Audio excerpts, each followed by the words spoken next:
इतिहास में सिर्फ तारीखें नहीं होती, उसमें वो चीजें होती हैं जो फांसी के कट्टे तक गूंजती हैं, उसमें वो चीजें होती हैं जो फांसी के कट्टे तक गूंजती हैं, उसमें वो आहें होती हैं जो जेल की सलाखों से टकराती हैं, उसमें वो आंसू होते हैं जो तिरंगे से लिपटे बेटे को ले बहते रहे, उसमें वो चिट्ठियां होती हैं जो रणभूमि से लौट कर कभी पढ़ी नहीं गई, और उसमें वो खून होता है जिसने धरती को आजादी का रंग दिया, उसमें वो खून होता है जिसने धरती को आजादी का रंग दिया। क्या वीरों की भूमि है, इसकी पहचान लिख देना, क्या वीरों की भूमि है, इसकी पहचान लिख देना, अगर जरूरत पड़े इस वतन के खातिर अपनी जान लिख देना। कोई अगर पूछे तुमसे तुम्हारी मोहब्बत के बारे में तो अपने लहू से हिंदुस्तान लिख देना, अपने लहू से हिंदुस्तान लिख देना। जानकारी के लिए मैं आपको बताना चाहूंगी कि सुखदेव को जब फांसी होने वाली थी तो उनकी माँ जेल में जाती हैं, कहती कि बेटा तू मुझे इतनी जल्दी छोड़कर चला जाएगा, कि बेटा तू मुझे इतनी जल्दी छोड़कर चला जाएगा, अभी तेरी उम्र ही क्या हुई है। तो सुखदेव कहते हैं कि माँ आज मुझे जाने दे, कि माँ आज मुझे जाने दे, कल को हजारों लाखों सुखदेव पैदा होंगे जो कि हुए, आज हम उन्हीं की बदौलत इस स्वतंत्र भारत में सांस लेने का सौभाग्य प्राप्त कर रहे हैं। कि मौत की मंडियों ने भर भर के गोलियां दी हैं, मौत की मंडियों ने भर भर के गोलियां दी हैं, अरे वतन ने जब भी मांगी है कुर्बानियां, माओ ने भर भर के झोलियां दी हैं। आजादी के इतिहास में एक पन्ना आपको देखने को मिलता है जिसमें 78 साल के बहादुर शाह जफर रंगून में नजरबंद थे, तो अंग्रेज के चापलूस ने उन्हें 2 पंक्ति उनके नाम लिख के दी कि दम दमे में दम नहीं है, खैर मांगो जान की, ऐ जफर झुकने लगी शमशीर हिंदुस्तान की। तो बहादुर शाह जफर अपने जवाब में कहते हैं कि आप कहते हैं कि दम दमे में दम नहीं है, खैर मांगो जान की, ऐ जफर झुकने लगी शमशीर हिंदुस्तान की। तो बहादुर शाह जफर का आप जवाब सुनिए, वो कहते हैं कि गाजियों में बू रहेगी जब तलक ईमान की।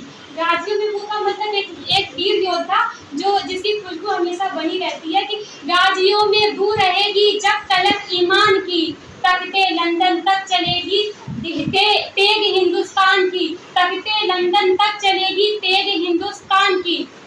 ये आजादी हमें आसानी से नहीं मिली है, कि कतरा कतरा खून दिया था, दी जवानी जुनून दिया था, कतरा कतरा खून दिया था, दी जवानी जुनून दिया था, खड़े अंग्रेजों ने माना नहीं तो गोलियों से भून दिया था, गोलियों के गाल नहीं थे ना आवाज मजीरों की, गोलियों के गाल नहीं थे ना आवाज मजीरों की, खनखनाहट गूंजती थी सेल्यूलर के जंजीरों की। राजनीति से नहीं मिली है, राजनीति से मिली नहीं ना पैसों से खरीदी है, राजनीति से मिली नहीं ना पैसों से खरीदी है, सौदा लहू का मोल हुआ था भगत सिंह के जैसों से, सौदा लहू का मोल हुआ था भगत सिंह के जैसों से, और माओ ने गोलियां खाई थी, और माओ ने गोलियां खाई थी बेटे लटके फंदों पर, माओ ने गोलियां खाई थी बेटे लटके फंदों पर। आजादी की डोली उठी थी कुर्बानी के कंधों पे, आजादी की डोली उठी थी कुर्बानी के कंधों पे।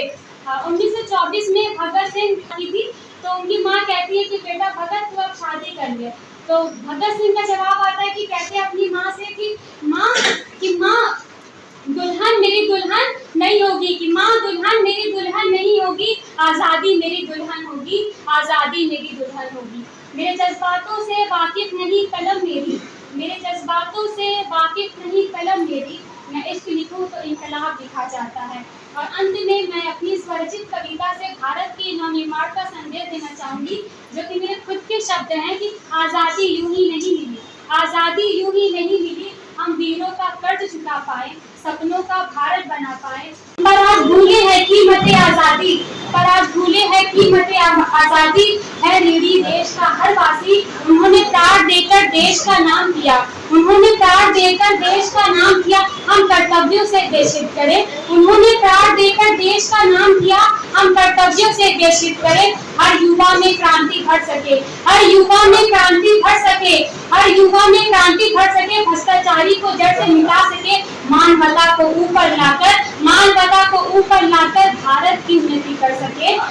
धर्मों की लड़ाइयों से मुक्त भारत, धर्मों की लड़ाइयों से मुक्त भारत खुशहाल जीवन जी पाए। धर्मों की लड़ाइयों से मुक्त भारत खुशहाल जीवन जी पाए। वीरों का कर्ज चुका पाए, सपनों का भारत बना पाए। वीरों का कर्ज चुका पाए, सपनों का भारत बना पाए। धन्यवाद।